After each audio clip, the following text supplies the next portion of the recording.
Hi, we are happy to give you a quick peek into our soon-be-released software called ShowFlower.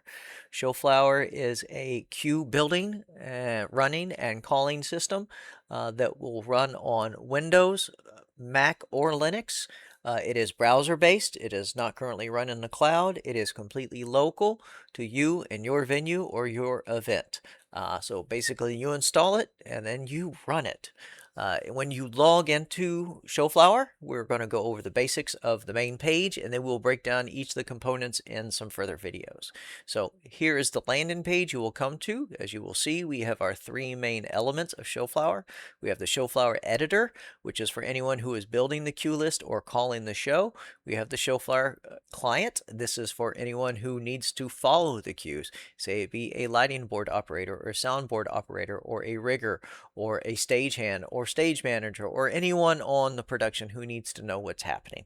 And then after that, we have our ShowFlower pedals. These are for your members of your crew and staff who are at the edge of the production, who are not immediately in, say, the hall or in front of the stage or running the physical show, but they are just as important, and we need to be able to communicate with them at a moment's notice and them with us, just like we do with our production staff who are running the show. So that is who the pedals are. That could be your usher, it could be a valet, it could be a caterer, anyone front of house, or special people that you need to know, like, hey, at this time, you need to be here at this place. So as you can see, those are our three main components. Underneath each of those, we have our connection info, which has a QR code. You can just take a picture with your phone and it will pop right up and let you open this in whatever browser is installed. Also, with each one of these, we have this save button, which will give you a PDF, which will have this QR code and tell you what it is going to, whether it's to the editor, the client, or the pedal. So that way you can just print this out, tape it up to the wall someplace you know you have regular staff who need to log into the system, and they're good to go. As long as they are on the same Wi-Fi as the server, they're going to get connected to the page. So we will collapse these back down. Underneath that, we have our Stations Manager, Pedals Manager, and Admin tools. So Stations Manager is going to be anyone who is using the editor or the client. As you can see, we have one person on it right now in the lighting department. We can give them a nickname. We can see their basic information about the device, their IP address. We have a latency light, a call button to call them directly, the ability to delete them off the list, although they will come back as soon as they refresh the page and log back in. And then, of course, a drop down where we can assign them to a different department. So we're like, oh no, this was not them. This was actually the video guy. And as you can see, it's color coded. These also self group, and you can collapse them. So say you have 4 or 5 video staff who are on this show, or audio, or stagehands, or you name it. You don't have to look at all of them at this huge list that runs off the page. You can collapse them down to the ones that you need. Collapse there. Underneath there, we have our pedals manager. Pedals manager, as I said previously, who are people who are at the edge of the event, but just as important, but we also need to be able to communicate with them if something happens. Say the show needs to go into a longer intermission, or there is an emergency, without having to switch from, say, our ClearComm headset over to a Motorola radio or cell phone or desk phone. We can just immediately communicate with them, and also they can communicate back to the pedals manager at the same time. So it is much like the stations manager, same features. Besides, we have this one here, which is a counter. We will get into that when we go over the actual Pedals app or Pedals page. And then also we have up here are some predefined messages and the ability to send a message directly to any user. So we can send it out to everyone using the app, or just an individual person. And if we give them a nickname, it will update here on the list as well. So we can go through this drop down. We'll just say doors closed, and we will send it.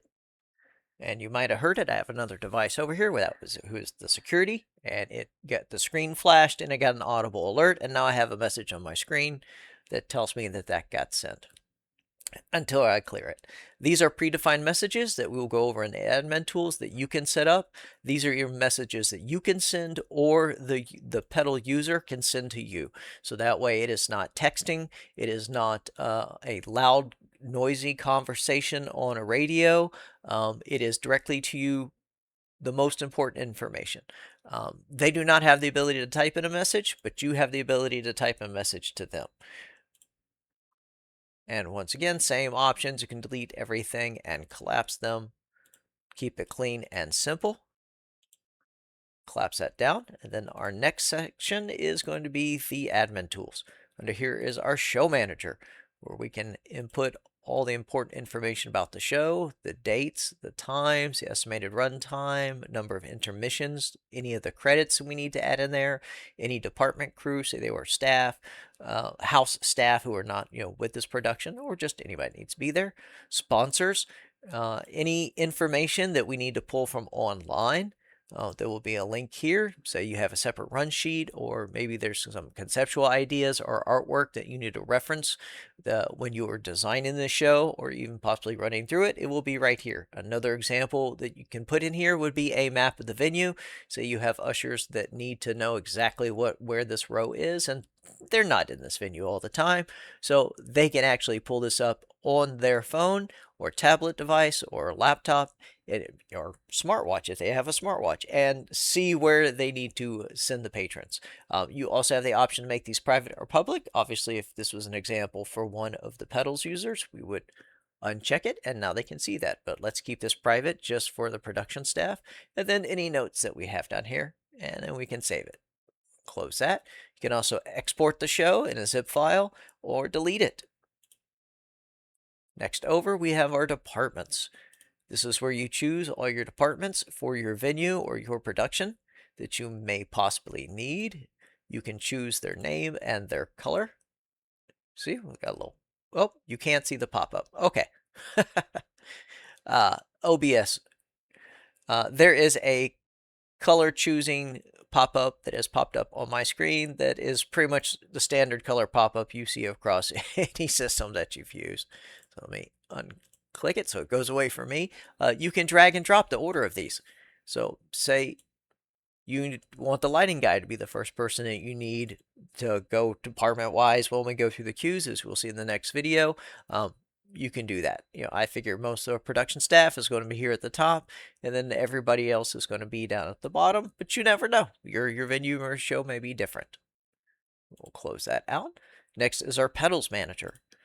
Under pedals is where we can put the status of the staff using the pedals app.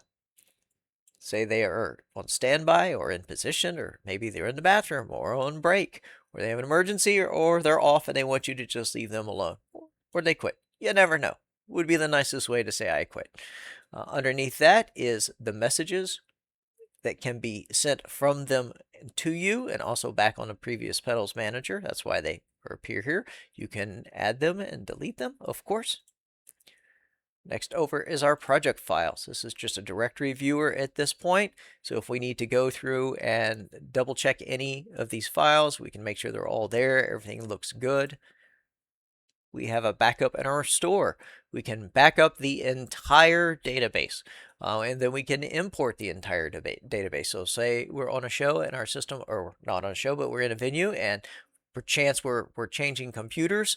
We're going from an old Mac to a new Mac, or from Mac to PC, or maybe we're even going to a virtual Linux system. Not a problem. You can export the entire show, and then once ShowFlower is installed, you can import everything right back. It puts all your shows there, all your cue lists, any of the images attached to those cue lists, any of those show information, it all comes back. And next one over is our health check, which gives us our basic uptime and how much memory we're using. As you can see, it's not using very much. Our basic database information, our version of the software, and some tables that are useful in the database. Next, we will have our help section with our basic keyboard commands and API information. Say if you wanted to actually tie into ShowFlower with your remote system, it does have that ability built in. And then down here for connections, we just have a simple little pop-up that if you put in your Wi-Fi and your password, it will generate a QR code that will be there until you change it. So say you have someone who comes in who needs to quickly connect to the system. It's a two-step process. You need to connect them to your Wi-Fi. uh, connect them to your Wi-Fi, and then you need to connect them to ShowFlower. So we figured, hey, let's put it right here. If they're standing over your shoulder, you pop it open, they scan it, now they're connected to the Wi-Fi, then you come over here, you give them that one, boom, they're on the show, and you're good to go. More options will be coming later, as well as other features, but right now that we are at a good stable base for the release that covers most of the features we felt were important to 90% of people out there who are putting on a show and calling cues or listening and responding to those cues. So that was ShowFlower. We'll be back in the next video and we'll go over the ShowFlower editor and then the client and then the pedal.